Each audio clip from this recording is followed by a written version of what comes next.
Hey, welcome to today's bonus example.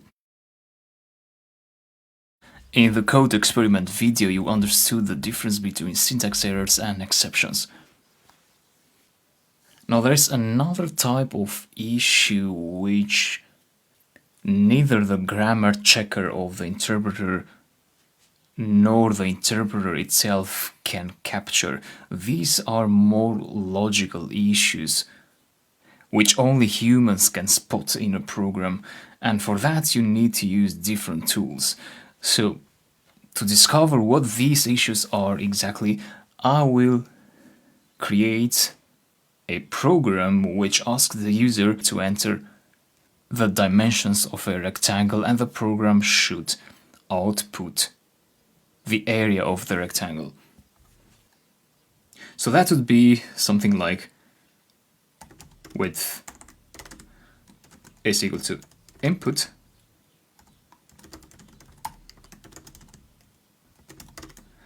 you ask the user to enter the rectangle width, same for length,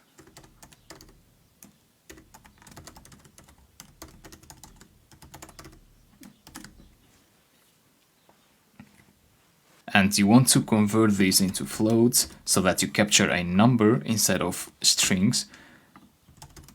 So convert the entire input function, put it inside float, inside the parenthesis of the float function. And then area would be equal to width times length. And you print out the area. So far so good. So you run the program, you enter 4 for width, 5 for length, and you get 20. But if the user enters 4 for width using a word instead of a number, then we would get this value error. So we want to tell the user, oh, you need to enter an actual number. So for that, of course, we use try and except, as you learned already. So what we do is we indent all these lines and we put them inside a try statement, and so we expect an error to happen in any of these, and that is a value error. If that happens, then we print out please enter a number. And note that we don't need the continue statement here because we are not inside a while loop. So that should be enough. Let's try again. 4, and we have this, please enter a number. So far so good. So we were able to successfully use try except to catch a potential error that the user might trigger.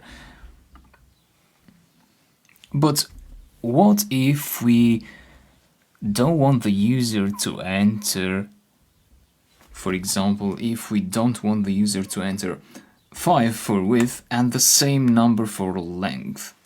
So the program will say 25. But what if we want the program to display a message to tell the user, oh wait, that is a square and we don't accept square calculations of areas in our program, so we want to show a message to the user. Of course, the try except block would not accept that, would not be able to handle such a delicate requirement, because that is not an error. Logically, for the interpreter, that is fine. The interpreter is simply multiplying two numbers, but this is an issue. We should handle it in another way. Now that is where if else conditional blocks come in handy again. In this code, we would write the if conditional after we get the width and the length. So we could check if width is equal to length, and if that's the case, we exit the program with a message. We say that looks like a square.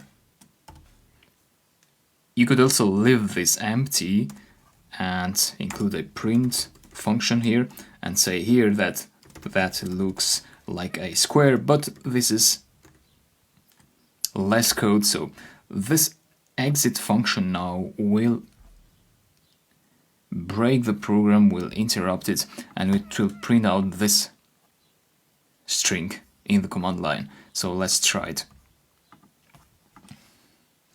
5, 5, and we get this. That looks like a square. The command line here in PyCharm is also able to highlight this in red because it's being printed out by that exit function. So if you don't want that color, then you should use print here and that put that, as I told you, inside print.